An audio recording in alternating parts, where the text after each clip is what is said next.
vamos a ver este año. ¿Qué beneficios tiene a mi alma que yo sea agradecida, ¿no? Que escoja, que elija agradecer?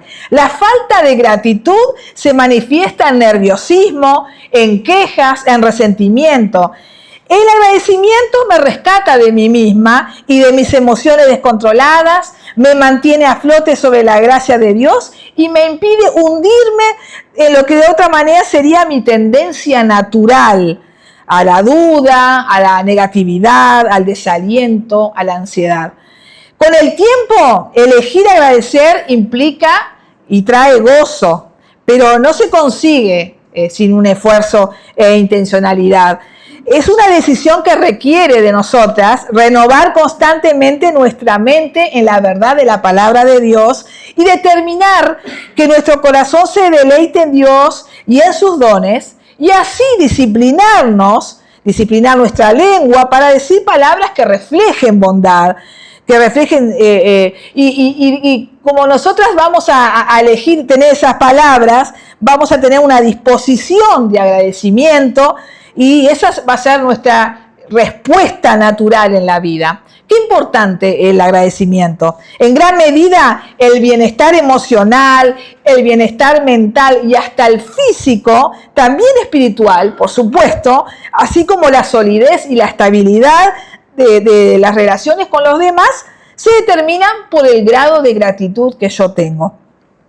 Ahora, cultivar un corazón agradecido es un bastión contra la amargura y la irritabilidad y la antipatía. Muy fuerte, ¿no? Una hija de Dios agradecida, y si nosotras somos agradecidas, no puede dejar de ser una persona gozosa, una persona apacible, una persona animada. Si te das cuenta de que el desaliento, la depresión, el temor o la ansiedad te acompañan frecuentemente, tal vez tiendes a atribuirlo a las circunstancias que estás viviendo. Circunstancias difíciles, dolorosas, cosas que estás pasando. Pero quiero decirte, quiero que entiendas que aunque la etapa o las circunstancias de tu vida sean adversas, tu estado de ánimo está más relacionado con tu necesidad de desarrollar un corazón agradecido que con las circunstancias dolorosas que estés atravesando. De otra forma, ¿cómo podría explicarse, hermanas, que haya creyentes en todo el mundo y en todos los tiempos, desde el pasado hasta el presente, que sobrellevan con mucho menos dificultades más que nosotras? Sufren cosas indecibles, pruebas, tragedias, y aún así mantienen y manifiestan una paz y un gozo incontenibles. ¿Cómo se explica? Saben que un teólogo, un escritor que se llama W. Grudem, en una entrevista le preguntaron a este hombre por los ámbitos de su ministerio donde era susceptible al desaliento, y Grudem respondió: sinceramente, por lo general, no suelo desanimarme. Veo evidencia de la mano de Dios en mi vida y en la vida de aquellos que me rodean. Y simplemente mi corazón se llena de gratitud hacia Él. Qué buena respuesta, ¿no? Esta es una palabra oportuna en los tiempos que nosotros estamos viviendo, en medio de deudas, de una alta tasa de desempleo, de guerra, si el estrecho de Hormuz está abierto, si no nos dejan pasar los barcos con petróleo, cosas que escuchamos en la tele, ¿verdad? El salario que no alcanza, los incesantes noticias de crisis, escasez, enfermedades. Cada vez más es natural que las personas se desalienten e incluso que lleguen a sentirse como que Dios se ha olvidado de este mundo. Bueno, para aquellos que aman y siguen a Cristo, el aumento notable del secularismo y la relatividad moral constituye una mayor tentación al desánimo. El pensar en las cosas que son intrascendentes, que no tienen valor, contribuye al desánimo.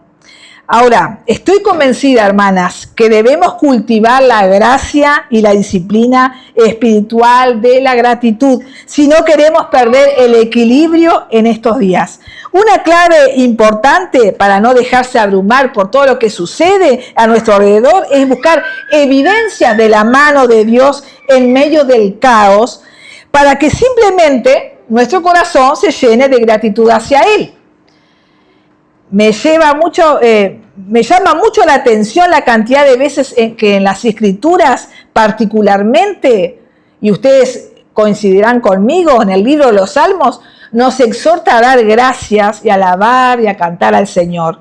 Y muchos más me llama más la atención al reconocer cuántos de aquellos pasajes fueron escritos por alguien que estaba en una situación desesperada. Y aún así, alababa al Señor. Hay una razón de este constante llamado bíblico a ser personas agradecidas.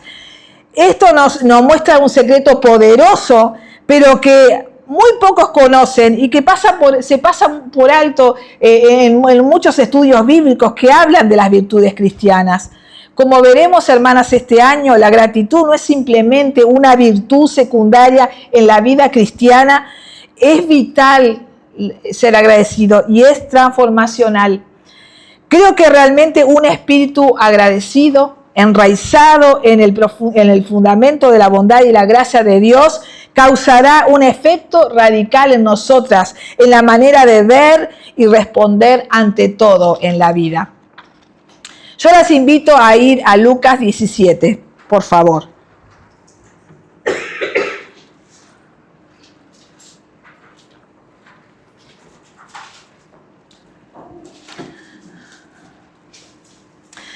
Vamos a detenernos, solamente busquen ese pasaje.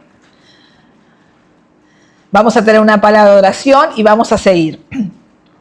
Padre Celestial, te agradecemos, Señor, esta hermosa oportunidad que tenemos de estar juntas. Gracias por cada hermana, por cada visita que ha llegado hasta este lugar. Y te rogamos, Señor, que tú nos hables por medio de tu palabra. Tú conoces la condición de nuestros corazones y te rogamos que tú, Señor, nos ministres a cada una según esa necesidad. En el nombre de Jesús, amén.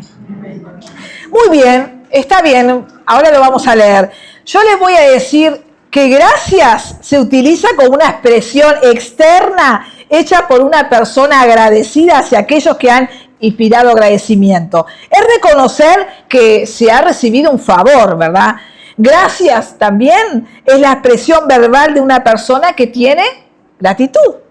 Existen varias definiciones de la palabra de gratitud y una de las más significativas es la siguiente.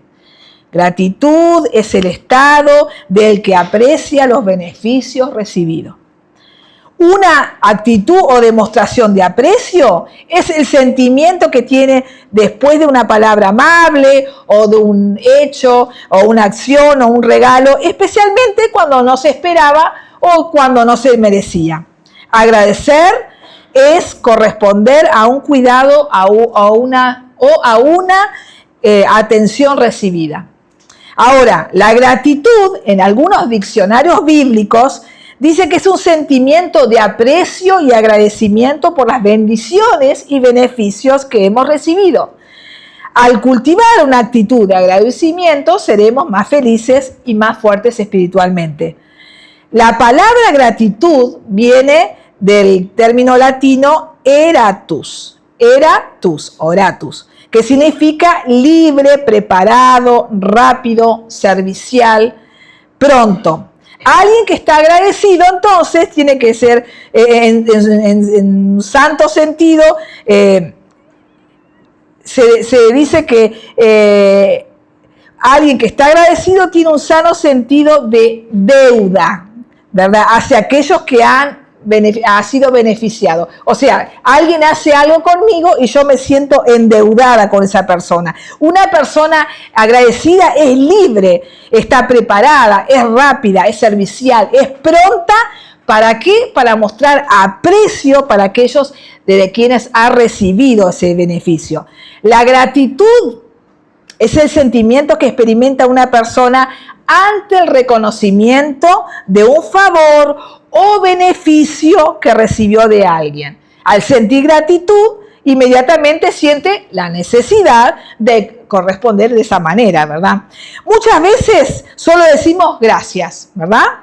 Como una palabra aprendida que nos enseñaron nuestros padres, nuestros maestros, nos dijeron tenés que, cuando te dan algo, tenés que decir gracias, te sirven en una casa, decir gracias, ¿verdad? Como muestra de buenas costumbres, de educación, pero hace falta ir más profundo, hermanas, y desarrollar un corazón verdaderamente agradecido. No es lo mismo decir gracias por algo que recibimos que tener una disposición en el corazón, y eso es lo que vamos a ver y hacer hincapié este año, tener una disposición en el corazón a ser agradecida. La Biblia nos recuerda que la voluntad de Dios es que seamos agradecidas. Eso dice 1 Tesalonicenses 5, 18, que dice, dar gracias en todo, porque esta es la voluntad de Dios, ¿verdad? Dios enfatiza que demos gracias por lo que tenemos y también por lo que no tenemos en todo tiempo y en todas circunstancias de nuestra vida, por lo que hacemos, por lo que logramos cada día. Eso nos da libertad, hermanas, y nos permite ver con nuevas perspectivas, nos ayuda a apreciar todas las cosas, al mismo tiempo fortalece nuestras vidas espirituales y también nos hermosea de paso, que mal no nos viene. Porque una persona agradecida es feliz, está siempre de buen ánimo. ¿Y quién no quiere estar al lado de una persona con buen ánimo? Realmente, cuando no estamos agradecidas, no somos una linda compañía, porque empieza la queja, empieza la murmuración, empieza el descontento, y nadie le gusta estar con una persona, ¿no? Uno se queda peor de lo que vino, ¿no? Como se dice. En cambio, con una persona agradecida, el agradecimiento da alegría, el agradecimiento da una buena disposición. Al ser agradecida, yo voy a preocuparme por la persona que está al lado mío, de hacerla sentir agradable, de hacerla sentir bien, porque ya debe tener sus luchas y sus pruebas, así que yo no tengo que ser una causa más. Tiene sus beneficios. En los tiempos antiguos, cuando Jesús anduvo en la tierra, era frecuente la aparición de una enfermedad muy contagiosa y era muy temida por las personas de la época, la lepra. La lepra era una dolencia en la piel muy contagiosa. Esta enfermedad se podía transmitir fácil de una persona a otra, teniendo contacto con el enfermo o con alguna de sus pertenencias. Así que se tomaban precauciones extremas cuando aparecía un caso. Esta enfermedad se caracteriza por afectar los nervios periféricos de la piel y tiene la aparición de manchas, de nódulos y úlceras. Provoca la destrucción de tejidos y la deformación y aún la mutilación del enfermo. No es una enfermedad muy linda de aspecto y quien la padece, ¿no? Saben que yo estuve mirando e investigando en Argentina y dice que la lepra en Argentina o la lepra o enfermedad de Hansen sigue siendo una enfermedad endémica y que tiene un promedio de 300 a 400 casos anuales aquí en Argentina. Y aunque los casos han disminuido, es una enfermedad que se prevalece en el NOA y en el NEA en la República Argentina. Se trata de una patología que tiene cura y dice que las personas que tienen lepra acá en la Argentina tienen un tratamiento gratuito. Esta enfermedad era muy terrible en aquella época, en el tiempo antiguo. Imagínense, ahora hay todos los adelantos, hay tratamientos, sin duda que las personas no llegan a la calidad física que tenían en aquella época, pero en aquella época no había todo lo que hay ahora, así que imagínense cómo sería.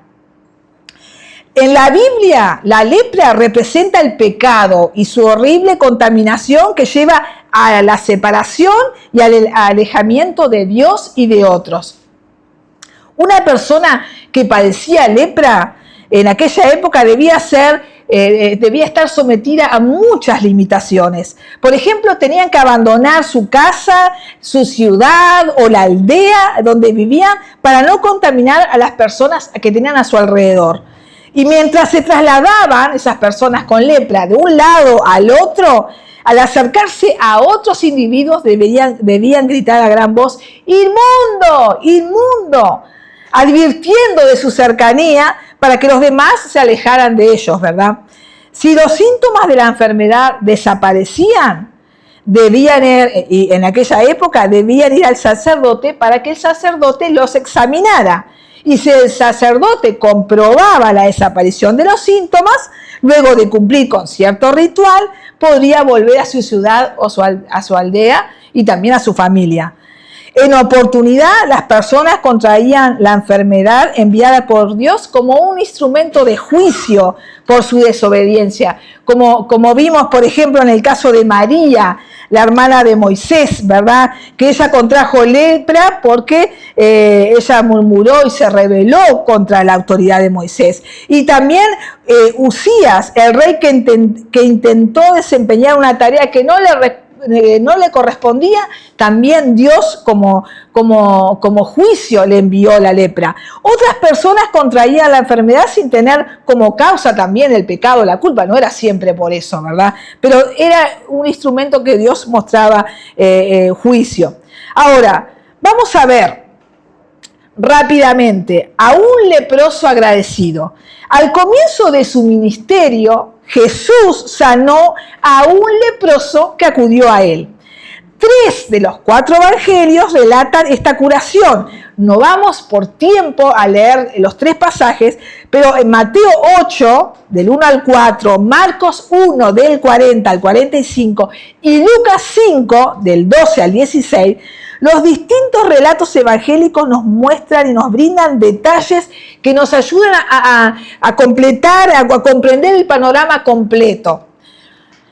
Los 3 relatan ese hecho, esa curación, vista desde su punto de vista. Es como si, por ejemplo, en la esquina hay un choque de 2 autos y bueno, yo llego a la esquina y yo veo el choque de este lado, pero los vecinos que vienen de por esa cuadra ven el choque de ese lado y el que viene yendo para la iglesia lo ve desde otro punto de vista. Así es como está descrito y así es como la visión que tiene. Mateo, Marcos y Lucas lo ven de diferentes lados. Por eso hay unos que ven un detalle, otros que ven otro detalle. Mateo ofrece el relato más directo de cómo Jesús sanó al leproso. El leproso se acercó a Jesús mientras él enseñaba. Su lepra debió ser bastante grave. Como sabemos, Lucas era médico y lo describe como lleno de lepra. Así que imagínense, estaba lleno. Estaba desde la coronilla hasta los pies. Nos impresiona la fe de este leproso, porque le dice Jesús, si quieres, puedes limpiarme. No podemos menos que entender que este hombre no duda ni un segundo del poder de Dios, sino que duda de la voluntad de Cristo. Si Cristo quería hacerlo. Sabía que Cristo podía sanarlo, pero no sabía si Cristo quería hacerlo. Ahora, qué alivio para este hombre escuchar las palabras de Cristo diciéndole en Mateo 8:3, quiero, sé limpio. Lucas nos cuenta que quedó limpio al instante, por ejemplo.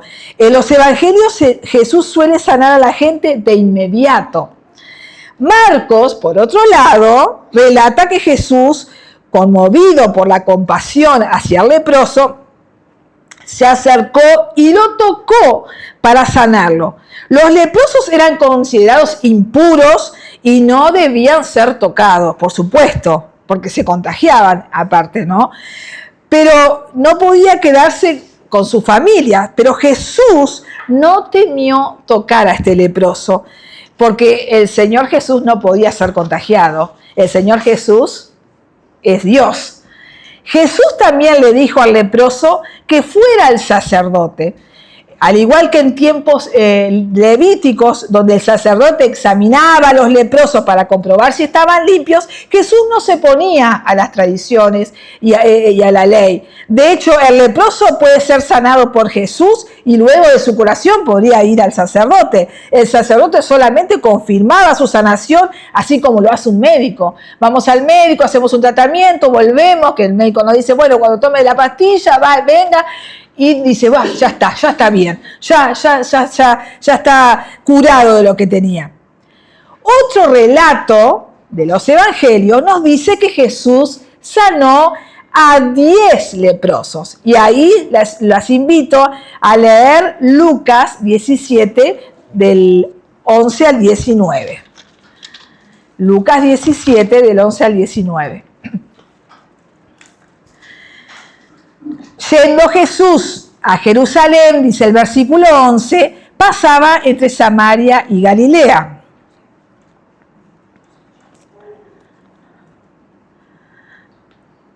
Y al entrar en una aldea le salieron al encuentro 10 hombres leprosos, los cuales se pararon de lejos. Y alzaron la voz diciendo, Jesús, Maestro, ten misericordia de nosotros. Cuando él los vio, les dijo, id, mostraos a los sacerdotes. Y aconteció que mientras iban, fueron limpios, o sea, fueron sanados. Entonces, uno de ellos, viendo que había sido sanado, volvió glorificando a Dios a gran voz. Y se postró rostro en tierra a sus pies, dándole gracias. Y este era samaritano.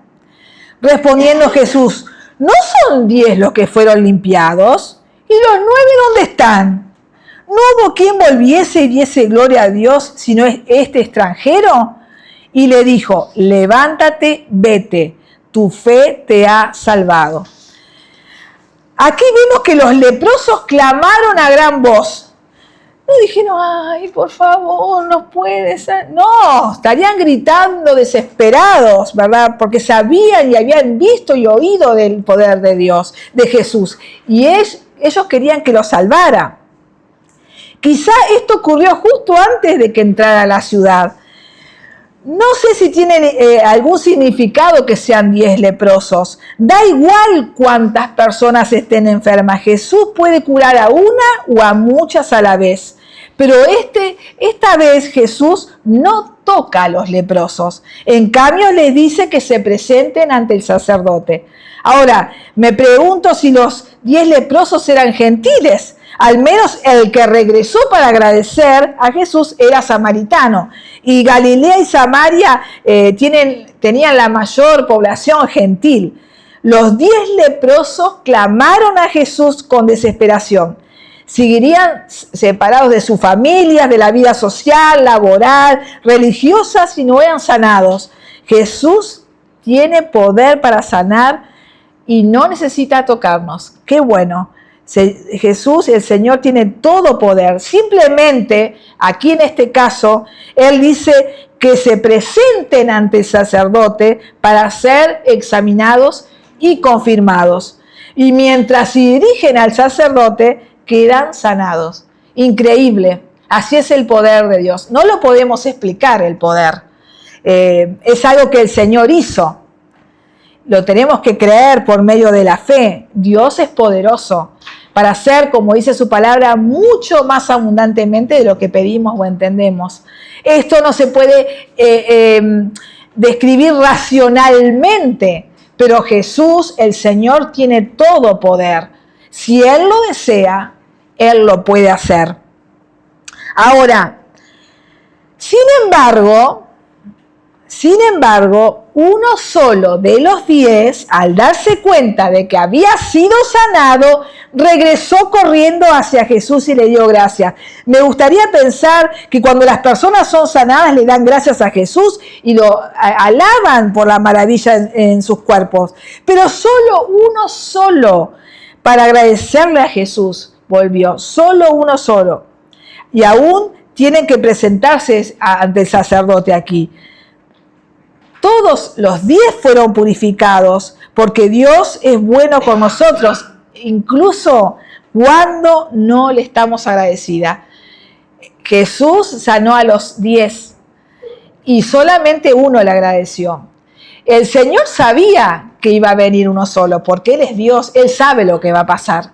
Pero aún así, la misericordia de Él alcanzó a los otros 9, aunque Él sabía que iba a ser desagradecido. Qué bueno que es Dios. Eso nos muestra que el Señor no nos da conforme a lo que nosotros nos merecemos. Porque, hermanas, si fuera por lo que nos merecemos, no merecemos nada. Absolutamente nada. Jesús se queda perplejo y hace 3 preguntas sobre los otros 9, que sin duda, conociendo al Señor de las Escrituras, sabemos que Él mismo sabe las respuestas, ¿no? Respondiendo, Jesús dijo, ¿no fueron 10 los que fueron limpiados? ¿Y los 9? ¿Dónde están? ¿No hubo quien volviese y diese gloria a Dios sino este extranjero? Él sabía de antemano lo que iba a pasar. No regresaron para agradecer ni alabar a Dios. El leproso que regresó no le dice que debe ir al sacerdote, simplemente le dice que la fe de él lo había sanado. La segunda cosa, y estamos terminando, vemos que hay una generación ingrata. Hoy vivimos en una sociedad en la que hay el convencimiento y la creencia de que somos sujetos de derecho. Ser sujeto de derecho significa que todas las personas, desde la concepción o el nacimiento, son poseedores de derechos fundamentales y obligaciones protegidos por la ley sin discriminación. Esta condición garantiza capacidad jurídica de adquirir derechos, ejercer libertades y ser respetados por igualdad. La aplicación y la implicación extrema de este concepto es que el mundo lo tiene muy, muy claro. Tenemos derecho a todo, tanto en lo personal como en lo profesional. Esta manera de pensar asume que no tenemos la necesidad de por qué agradecer. ¿Por qué voy a agradecer si tengo derecho a todo? Se concibe que todo lo que otros hacen por nosotros fuera su obligación. Lo damos por hecho, por lo tanto, ¿por qué voy a ser agradecido si hacen lo que tienen que hacer los demás? La generación actual es indiferente al esfuerzo o a los detalles de la generosidad de los demás. Los padres nos deben, la iglesia nos debe, el Estado nos debe, pero además se desestima la generosidad en el mundo hoy en día, porque es como pensar, yo no se lo pedí, y si lo hicieron o si me lo dieron, fue porque quisieron. No hace falta agradecer nada. Después de todo, a mí nadie me agradece nada. Así piensa el mundo, ¿verdad? Inclusive no son pocos los que piensan que Dios tiene la obligación de bendecirnos en la medida de nuestras exigencias. Qué lejos que estamos, ¿verdad? Cuando pensamos así. Y qué lejos está el mundo de lo que es la gratitud. La gratitud se nutre de la conciencia, hermanas, de que lo que recibimos siempre es mucho más de lo que merecemos. Todo lo que tenemos es un regalo. No trajimos nada al nacer. Todo lo que se va añadiendo es por la acción soberana de Dios. Saben y recuerdan el versículo que dice 1 Timoteo 6, vamos a buscarlo, estamos acá cerquita. 1 de Timoteo 6, del 6 al 8, pero gran ganancia es la piedad acompañada de contentamiento, porque nada hemos traído a este mundo y sin duda nada podremos sacar. ¿Vinimos sin nada? Nos vamos sin nada. ¿Ustedes vieron algún bolsillo en algún féretro? ¿Algún carrito, tráiler, alguna cosa? No, se van sin nada. Nos vamos sin nada. Así que teniendo sustento y abrigo, estemos contentos con eso. Todo lo que tenemos es un regalo. No trajimos nada al nacer. Todo se va añadiendo por la acción soberana de Dios. Reconocer que todo lo que disfrutamos en la vida viene de Dios es una verdad fundamental que debe estar establecida en nuestra mente. Demos gracias, hermanas, por todo y en todo. Los creyentes no debíamos pensar como el mundo en este aspecto, de ninguna manera. No debiéramos. Y para reflexionar, a la luz de lo que hemos visto, ¿soy yo agradecida? ¿Estoy contenta con lo que tengo, reconociendo que todo lo he recibido de Dios? ¿O me quejo de lo que tengo y lo comparo con lo que otros tienen? ¿Soy agradecida por los bienes, capacidades, oportunidades que disfruto? ¿Soy agradecida por el marco emocional que poseo, las personas que son parte de mi vida y que desde su lugar me aportan su compañía, su consejo, las oportunidades de servicio?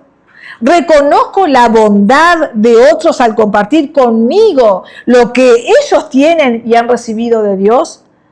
No seamos como estos 9 leprosos, que solo pensaron en sí mismos nada más y se olvidaron de reconocer y agradecer lo que por ellos había hecho. Dios brinda cada día, hermanas. Mañana, hoy estamos ya casi terminando el día, porque faltan unas horas. Mañana, cuando se despierten, pensemos, Dios nos brinda cada día oportunidades para que desarrollemos una buena disposición de corazón. Para terminar, Lamentaciones 3 dice lo siguiente. Lamentaciones 3, 22 y 23.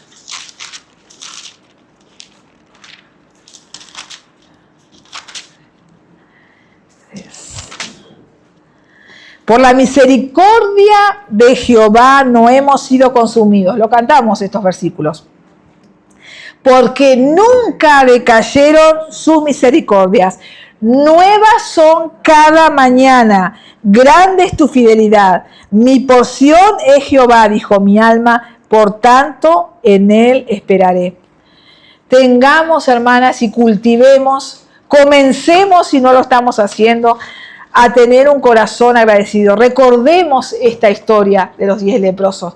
No seamos halladas como estos 9 que ni se acordaron más, ni agradecieron, ni tomaron en cuenta aquello que el Señor había hecho por ellos. No seamos así, para la gloria de Dios. Padre Celestial, muchas gracias, Señor, por esta historia que está en tu palabra, la has dejado para nosotros, para que nosotras podamos tomar nota. Ayúdanos a cultivar un espíritu de agradecimiento